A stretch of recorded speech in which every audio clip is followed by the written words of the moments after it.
اسرائیل نے شکست تسلیم کر لی، فلسطینیوں کی بڑی فتح۔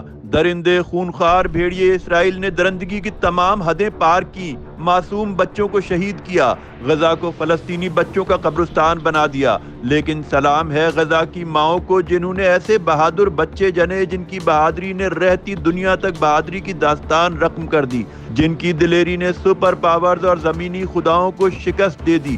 نہ جدید اسلحہ تھا نہ ہتھیار، ایک ہی یقین تھا، مظلوموں کا مددگار اللہ ہے۔ امت مسلمہ کے حکمرانوں کی خاموشی سے بھی یہ مایوس نہیں ہوئے، بچے، جوانوں اور بزرگوں کے لاشیں اٹھاتے رہے۔ لوگ کہتے تھے فلسطین آزاد نہیں، لیکن فلسطینیوں نے بتا دیا کہ وہی آزاد ہیں، وہی بہادر ہیں اور وہی آزادی سے لڑ رہے ہیں۔